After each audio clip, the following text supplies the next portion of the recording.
If a pantheon of original thinkers is ever to be made, one name will always find its place on the pedestal. Vallabh Bhansalia of Annam. Hard work, compassion, and passion are some of the key virtues of his life. Mr. Bhansalia, pleasure to have you back on ET Now. My pleasure. We are completing our 6 years, and we wouldn't have reached this milestone without your support. I'm a part of every noble intent in everyone who is trying to do good to the country. So I'm very happy. But as we complete our 6 years of market leadership, the Modi government has just completed 1 year of their administration, and there seems to be some acknowledgement which is coming at a price that economic recovery is going to be back-ended. Growth will come, but growth will come at a price. Indeed. So when someone wins a majority after 30 years, what does he do? So there are two choices to be made. One, he builds a jobs and production engine. And second, he starts paying heed to consumers. Consumers in a democracy could be, government servants, it could be farmers, it could be minorities, and so on. So it could be these voter banks. And therefore, these are the choices. And this is how we have seen over the last 30 years. We have had champions like Mr. Narasimha Rao, who didn't really look at the consumers and went for creating one hell of a production engine. I think Modi ji is also doing the same thing. That if I have the majority, let me rebuild the production and the jobs engine. Obviously, the timetable of something like that would be very different. And I wonder if he's really looking at 1 year results, not that he wouldn't have liked them. But so I don't feel disappointed in a major way. Do you think markets and corporates, they should realize that India is a large economy, a $2 trillion economy, and politics and democracy, they also have compulsions? Did market overestimated the rate of change in 2014 after the mandate? I think so. I think Modi ji's charisma was extraordinary. Our, the kind of situation we found in was also so despondent, and therefore it was easy to be hopeful from, once we saw a charismatic leader like him. But I think what was underestimated that time by both the voters and the government, or the incoming government rather, the kind of difficulties that we had. I think just the environment ministry had so many difficulties. The finance ministries, the stuck-up bills had so many difficulties. So in every sector after sector, we had dug ourselves into such deep holes that no one really had an idea. And secondly, if you're building a new design of governance, you don't know how fast and how far will you succeed in it.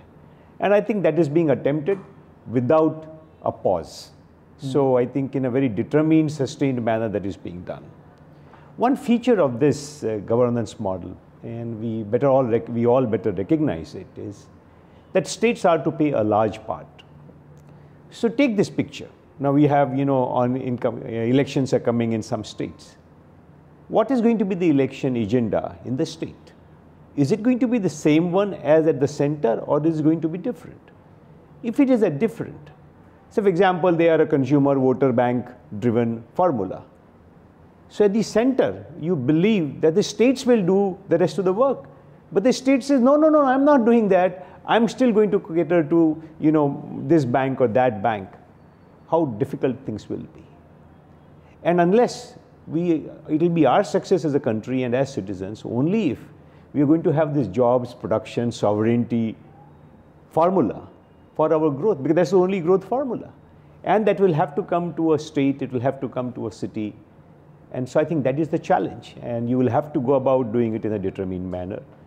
Early signs that you've seen in the license that the government has allowed to the states on GST negotiation, things like that. They have shown a lot of leniency. Now we're stuck for 3-year, 5-year compensation, things like that. But I think that is the hope. And that hope, I'm so glad that they are, they would rather take the hope than throw in the towel and say that, look, let's go back to voter bank governance. So I think that is a big challenge for all of us. So states really hold the key now. Absolutely. Given the kind of empowerment they've got going forward. That is right. The challenge for Indian economy is that the investment cycle has broken down completely, and some would argue that power, metals, some of the key sectors which led the previous boom between 2003 and 2008, those are broken down sectors. So the intention and intent is there, but the balance sheet and cash is missing. But you know, the needle keeps shifting. Sometimes we don't see because the train comes from different directions every time. And look what's happening in Flipkarts, what's happening in services sector. So I think money is coming because people are seeing a different market and money is coming into that. Obviously, it will not be the same thing as someone announcing a refinery that, okay, here is 30,000 crores, 40,000 crores. But do you know one thing? That the job creation in smaller enterprises is many times more than some of these large enterprises. The amounts seem very large. They be good for a bank because they don't have to do too much work and they write one big check. But that's not necessarily great news for the economy as such. They would have long-term production out of it.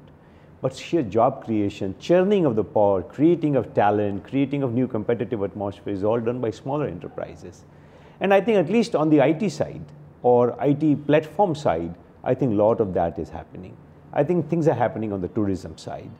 But again, all these places you will find, unless the states move in a determined, in a positive, in a modern way, all these engines will have difficulty. One valid criticism of the current administration is that they've not handled the NPL problems correctly. The PSU banking sector or the PSU banks currently on a whole, I don't think the NPA quality will improve. Reserve Bank of India last week has indicated to the finance ministry that they want more capitalization. So there is no lending culture, and RBI wants finance ministry to give them more money. So where is this entire problem headed? I agree with you completely. I think that we need to create a lot more comfort on this front, that the banks will be recapitalized if necessary, that we have some plans and ideas about, you know, the stuck-up projects, whether it be in infrastructure or related sectors. So indeed, you know, clearing up the mess by, you know, defreezing the coal business or the gas business, etc., is one part. But maybe, you know, the whole system is clogged with these things. So you heard this very positive announcement from RBI that you're going to allow, you know, banks to take over assets. But we need a complete plan. So I don't think that will happen in isolation and suddenly. That's not that easy in a democratic country to, you know, enforce that. But so you need continuous action on that front. I agree with you. And they represent 70% of the total you know, risk in the system. I wouldn't know about the percentages because it depends upon how you chop and dice. But you know, we do recognize, I think in one of the newspapers today, there's very good discussion about distribution companies. And so we'll have to break the mountain into parts. So, you know, just as coal and gas supplies created a lot of difficulties in the power sector particularly, or some of the other sectors, similarly distribution companies, their losses and their, you know, lack of viability created difficulties for, you know, companies. So you got to tackle them. And so also roads, so also, you know, other areas. So take one sector, decide that what is not just going to get cured, how do you find a solution? Clear the system, take the carcass out. And you know, government will have to bail it out in some manner, so find an imaginative way of doing it. I think it's a difficult area, but a very necessary area for the government to tackle. So in the interim, do you think value migration will continue with the private players? Because on a daily basis, the private players, private NBFCs, they're getting better and better. The ability to lend, the ability to lend correctly, I think it's quite amazing. It's, I won't complain about it for obvious reasons, but yes, indeed, one can't really be partisan in these matters, but you know, but some of the private sector banks were bold enough and they started selling those assets 50 cents on the dollar. They took that bet also. So the public sector banks have had a lot of problems. You know, I mean, today, tomorrow, you're going to have interviews for, you know, management positions. So banks without management positions when you need them the most is not an ideal situation. So I think a lot more work needs to be done. You know, India is in a very unique position. There are some structural stories, there are some cyclical stories. We've got this great demographic advantage, young population. So if you have to carve out 2 or 3 things which appeal to you cyclically and which appeal to you structurally, which are those?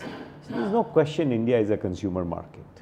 And so investing in brands and investing in secular or what are called GDP businesses will always be attractive at the right prices. And from an investment point of view, you want to make investments that will be profitable, that will be sustainable. So there's no getting away from all of that. And so I think those are secular businesses. Prices are cyclical. So the market is always going to be like that. What about the cyclical end, where you may just get a huge recovery if the economy comes back? Investing in cyclical stocks like metals and commodities and so on, it requires a lot of specialization. It's not everybody's cup of tea. It's not a secular investment game. So those who have a biding advantage, or those who know how to create new advantage as the old advantage runs out, such companies would be few. And an average investor cannot be expected to master and understand these nuances. So that's a difficult area to invest in. For the pros, yes, they will invest when the P's are very high in commodities, and they'll sell when the P's are very low in these businesses, and the common investor will work the other way around. So I think it's challenging. But are good companies or genuinely good companies available at not premium but frothy valuations? What is good and growing is already outpriced. Indeed. Is that a challenge for an investor like you? Indeed. So what does one do then? So one takes the challenge.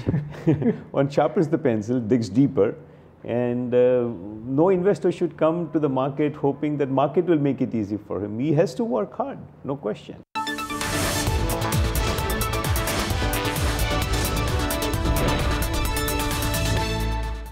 What do you make of the market behavior so far? We've seen a mid-air turbulence, some chop and churn. Some part of that is largely because of global factors, but in general, where is the trajectory headed? I think on the whole up only. Whether you have a lull, you have a range-bound market for some time. Unless, as I said, unless you see this behavior in the states, that states don't care a damn about creating a production engine, job engine, etc., then you have difficulty. You say, we'll take the money from the center and we'll spend it on vote banks.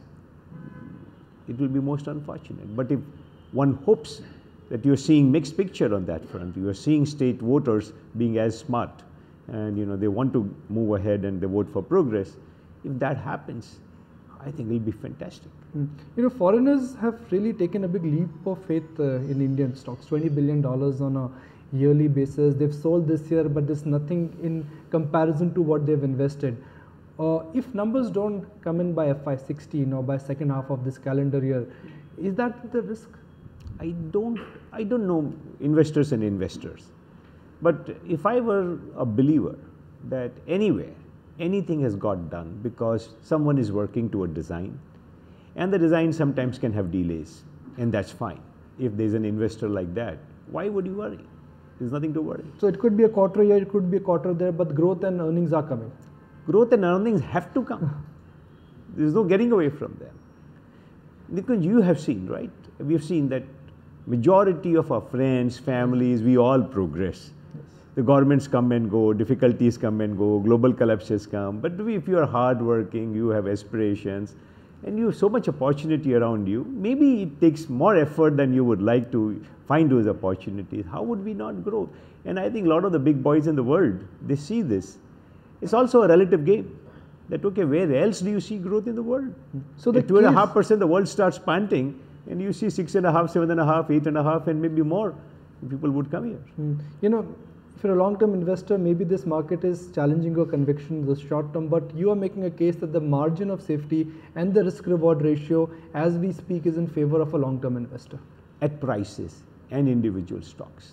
One cannot talk about it generically. But India as a market, as a destination, I think would always remain. It's only got more and more attractive over a period of time. In between, of course, we start shooting ourselves in the feet and every organ, nobody will come to us. So, but otherwise, I don't see that changing. What do you make of the Kane Vedanta and Sterlite merger? You had nicest things to say about Mr. Agrawal and what he's achieved in the past. Is he doing the right thing by simplifying the holding structure? Indeed. I think here is a chance to create a big metals, commodities or resources company in the country. There would be investors who would have different views, those who like conglomerate, those who would like standalone businesses. And that's a part of the stock market and capitalism process. But clearly to have one large company, I think would be a good thing. A Kane shareholder would say Vedanta has taken my 25,000 crore away. I think it's all in the price. The stock market is all about what's there in the price. The rest is okay. But holding companies, Mr. Bhansali, globally they trade at a discount. So if I'm a minority shareholder, I would say, does it make sense for me to buy a small piece of a big behemoth which will never trade at a premium? I think when the first round of merger happened in Vedanta, I think this possibility was very much debated by the investors. And I think it was all discounted in the price as well. So that from that point of sheer stock market democracy point of view, or the democracy or the hegemony of prices, I think this was fairly well established. And as I said, that there are people who like to buy holding companies or conglomerates and those who don't. It's all in the price. And I think it was considerably in the price. I think the prices have not moved since the announcement, so the kind of market knew what to expect. But individually you would like to vote for this merger? I'm not a shareholder in the sense of that I haven't thought about it. But I see that in the long term at these prices, I think if I'm a Vedanta shareholder, definitely I'm voting for it. If I'm a Kane shareholder, I have to see, they have sweetened this compared to what the media was trying to tell us yesterday. I would vote for Kane too. The company which you have tracked and which you have admired for the longest time in your career has been Infosys. That company is going through a migration and serious migration. Founders are no longer the promoters. There is a serious intent to revive what could be called as an old machinery. Are you happy and not happy but excited with the changes that have been brought about? I think it's only extraordinary companies who attempt something like this. And so when you take off and you fire a new engine and you start on a completely new path, you do tighten your seat belt and you do have a knot somewhere in the system, but you look forward to it. And I absolutely look forward to a leader like Vishal taking on the reins at Infosys and attempting new things. There will always be a suspense, which is not to take any credit away from what is being attempted. I just cherish governance in my own life, in my own company or in the country. And I think we have to attempt these things. To talk of, trusteeship in capitalism and to hang on to power and to appear, to look at that as the only model. Someone is attempting something like that. This is extraordinary. And Vishal Sikka brings great credentials. Do you think the dynamics of the Indian IT sector is changing? That seems to be the broader message, at least from some of the big IT companies, that it's no longer the bread and butter business. We are no longer a body shop outfit. It has to be digital, it has to be smack, it has to be linear, it has to be global. I think this has been a continuous process. IT companies we were relatively small compared to the big companies outside. Slowly we caught up and now we have become the mainstream. Once you become the mainstream, you are your own competition and therefore your business model has to tweak accordingly. But that's only to be expected. But otherwise, I think the big four have been regenerating themselves on a continuous basis. And it's a great space to be in. Anytime, I think the whole technology as a culture evolved dramatically in the last 20 years since the advent of internet. And therefore, in the first 5-6 years, when Indian companies were relatively small, the margins and all were easy. Business was easy to get because you could just park your car anywhere. Your cars were small. Now you're seen, noticed everywhere, and therefore you have got to be that much smarter. I think Indian companies have the smarts in them. But IT is not a mature industry because they are no longer growing at 20%. I know the base effect has kicked in, but the growth rate has come down from north of 20 to little north of 10 now. But that's okay, that's only to be expected. I mean, if I'm running a company with 10,000 people or I'm running a company of 100,000 people, my growth will slow down. But from a shareholder point of view, it's still fantastic. What a cash spigot it is, just throwing out, spewing out cash. That's extraordinary. One sector which has done very well of late is the pharma space, and why not? Some great companies have been born there, Sun Pharma, Lupin. What's the future for that sector? Return on equity, return on capital, they are enviable right now. Can the run rate sustain? Why not? I think if you look at global pharma leader companies, they have had those kinds of numbers for a long time. That's the model. They take high risks and they pay for it. So from time to time the engine sputters, but that's okay. I think Indian companies are extremely well poised. With the pharma consumption in this country itself is still at a very, very low level. So where is value in this market, sir? You have to look for it. It's not a value market at all. So how would you define the current market then? A stock pickers market? It's a stock pickers market. It's tough for stock pickers also. But yes, there are ideas. And so there's a little greater risk than there was. So the margin of safety is even more difficult to find. But well, every month we do come up with 2-3 ideas. And your last idea was? Well, not talking about that. What is the future for some of the companies which have a huge debt but they have lovely assets? They have ability to grow, but they don't have cash or really cash flows to grow. See, if you have lovely assets, there will be someone who will be a suitor for those assets, either as partners, as private equity.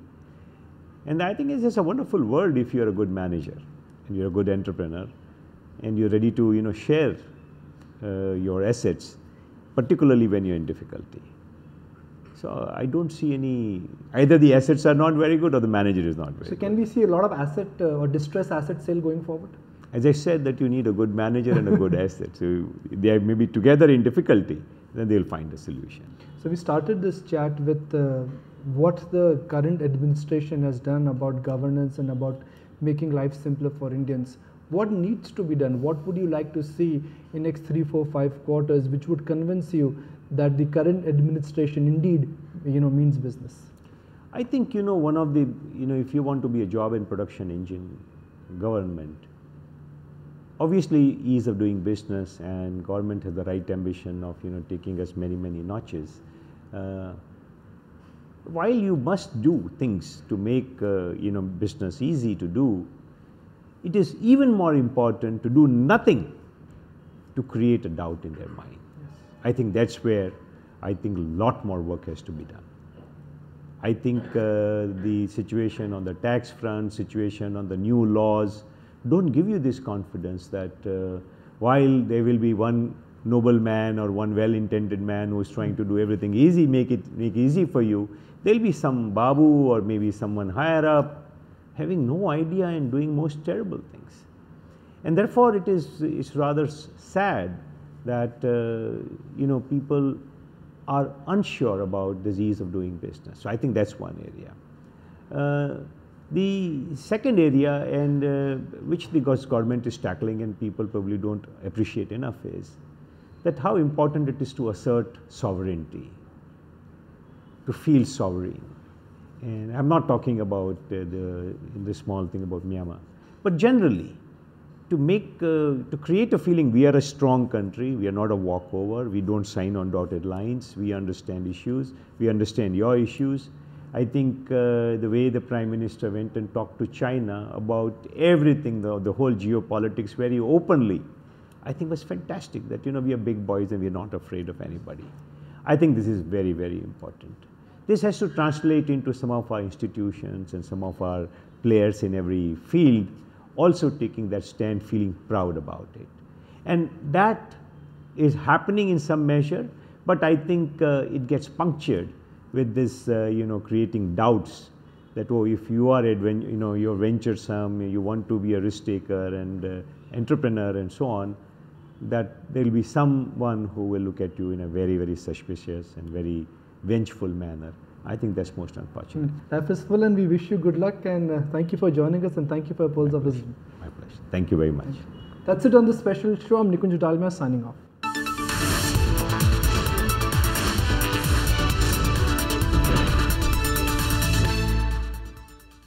Find us on Facebook at facebook.com/ETNow and don't forget to click the like button. You can also follow us on Twitter at ETNowLive. To stay updated with all our programming, hit the subscribe button on our YouTube channel by logging on to youtube.com/user/ETNow.